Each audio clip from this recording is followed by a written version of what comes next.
Bonsoir, bonsoir, chers internautes. Nous sommes une fois de plus encore avec vous, moi, Constantine, Huguette. Nous sommes ici ce soir pour vous faire passer un message encore pour édifier, pour réconforter, mais plutôt sur l'espoir, pour donner espoir à celui qui est découragé. Donc cette fois-ci, c'est Huguette qui vous fera passer ce message afin que vous soyez fortifiés dans le combat, dans la marche à suivre sur cette terre. Écoutez, voilà. Huguette, Toi, parole. d'accord. Juste pour te dire que toi qui souffres, toi qui es affligé, et tu ne vois pas ton lendemain, tu ne vois pas ton avenir, tu te poses des questions, tu es martyrisé par ta famille, par tes proches, par ceux même par qui tu es employé, tu es martyrisé par eux, par toutes les personnes qui sont... C'est-à-dire, excuse-moi, comme quoi, martyrisé, c'est-à-dire? Tu es toujours pris comme le bouffon du groupe, tu es pris comme la personne qui n'est pas intello, comme la personne la plus nulle, comme la personne la plus pauvre du groupe. Quand vous sortez, tu ne payes jamais de facture. Quand il s'agit de s'exprimer dans le groupe, tu ne parles jamais. Quand il s'agit de faire ceci, il s'agit de faire cela, en tout cas, tu es toujours martyrisé. Ou par exemple, dans un groupe où c'est toi qui te tapes, par exemple, tout le boulot, tout le poids de la vie, tout le poids des autres te retombe là-dessus. On est affligé de différentes manières. Hein. Donc voilà, c'est pour essayer de fortifier un peu, un tout petit peu les enfants de Dieu. Voilà. Donc je vais commencer par une histoire. Ok. Voilà. C'était une fois dans un village, il y avait plusieurs cases. Des cases déjà aménagées pour y habiter. Et donc dans ce village-là, il était dit qu'il y avait un grand trésor caché. Il y avait un immense trésor caché. Donc les gens quittaient de partout pour venir dans le village. À cause de ce trésor. À cause de ce trésor. Mais dans les cases qui étaient déjà bâties, il y avait certaines cases qui étaient vieilles. Il y avait des cases qui étaient dégradées. Par contre, il y avait des cases neuves, toutes belles. Donc quand les gens venaient, ils regardaient, ils choisissaient les cases les plus belles, les plus propres. Et ils laissaient les cases les plus dégradées. Donc, ils s'installaient et puis pour faire la fouille au trésor, ils allaient chercher dans les cases qui n'étaient pas habitées. Puis si toi, tu viens dans le village, tu fouilles tu choisis la plus belle case, tu fouilles pour y habiter, tu fouilles s'il y a le trésor caché et tu vas également dans les autres cases vides et pour faire la fouille au trésor. Donc, les gens venaient, ils choisissaient les cases les plus belles, les cases propres. Mais parmi toutes ces cases-là, il y avait une case dégradée. Quand tu regardes la case vraiment, les toits d'araignée, la moisissure vraiment faisait la peinture de la case. Les meubles étaient vraiment dégradés. Et puis il y avait la moisissure. C'était vraiment c'était une case immonde. Donc, pendant la fouille au trésor, les gens même dépassaient cette case-là et puis ils allaient fouiller dans les autres cases, Donc, un jour, la famine s'est abattue sur le village. Vous voyez, la famine s'est abattue sur le village et donc il fallait absolument trouver le trésor pour que le village puisse se relever. Donc, ils ont fouillé, ils ont fait, mais ils n'ont pas trouvé le trésor. Ils étaient donc emmenés à faire appel à un vieux sage qui habitait de l'autre bout du village, de l'autre bout du pays. Donc, ils ont fait appel. Lui, sa réputation, c'était quoi? C'était trouver les trésors cachés. Et donc, ce vieil homme, il est venu dans le village. Tout le monde le suivait. C'est un vieux qui flaire le trésor, l'odeur du trésor. Il flaire. Donc, quand il est venu dans le village, il a fait quelques pas. C'était un immense village. Il a marché. Tout le monde le suivait. Tout le monde était aux aguets. C'était un suspense de voir. Et le vieux, qu'est-ce qu'il a fait? Après quelques marches, il s'est arrêté devant la case la plus immonde du village. Celle que tout le monde rejetait. La case la plus sale, même pas rentrer pour y fouiller. Ça veut dire qu'il regardait faut pas rentrer, tu vas être enrhumé, tu vas être ceci, tu vas être... C'est-à-dire, les gens se disaient, oh, comment une vieille case comme ça, un trésor va se retrouver à jamais de la vie. Pourquoi même? Donc, ils ont fouillé dans toutes les cases, mais la case la plus dégradée était ignorée. Donc, quand le vieux est rentré, ils l'ont suivi. il a déplacé quelques meubles et il voit le trésor du village se retrouver dans la case la plus sale du village.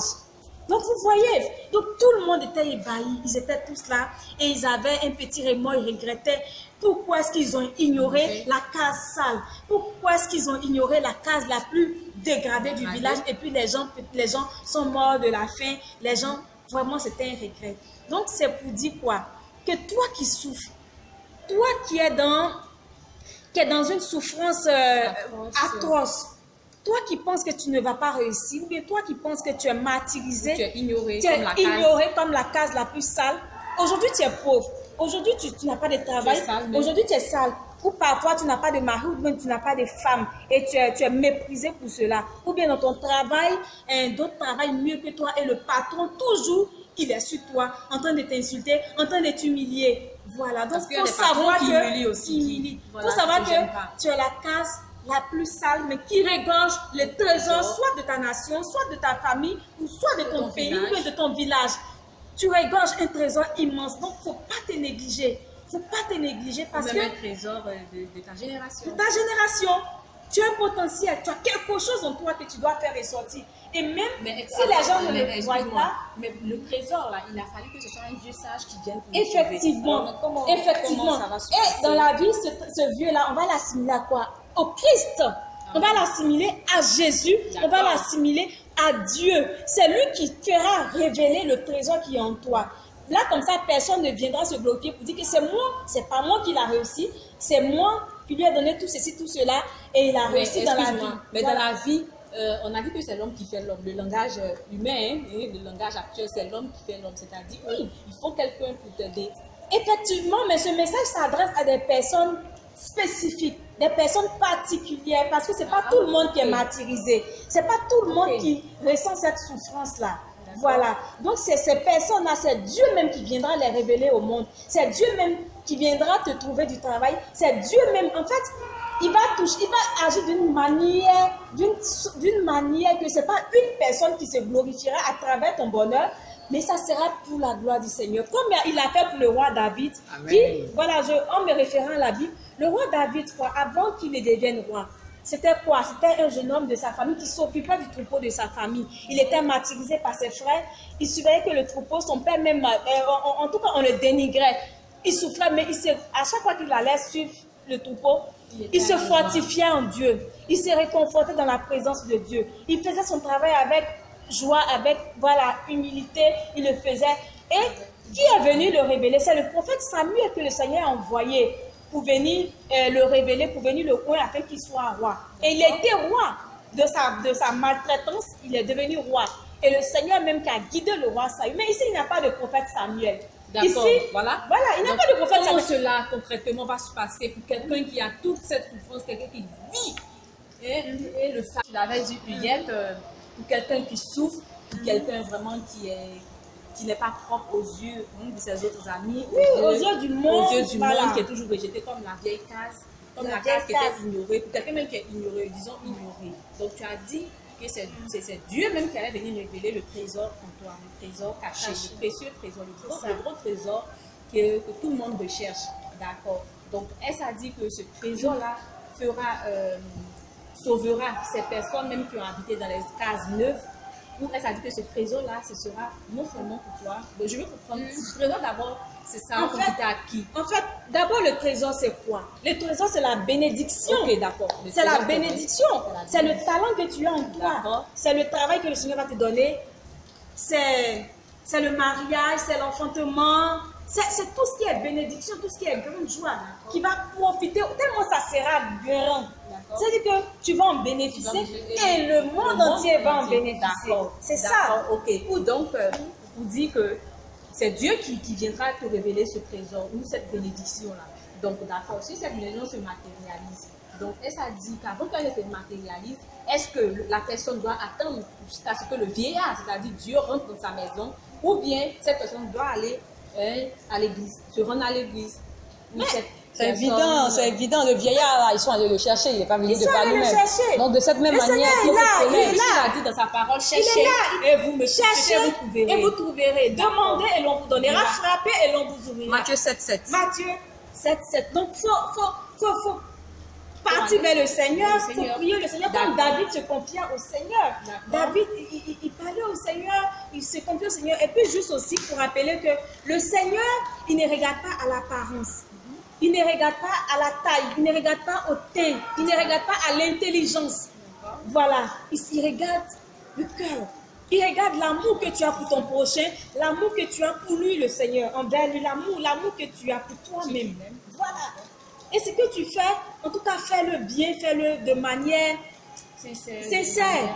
Fais-le bien.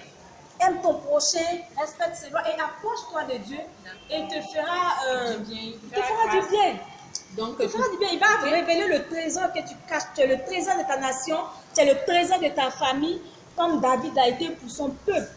Voilà. Ok, donc pour terminer, confiez-vous au Seigneur et puis le Seigneur vous bénira.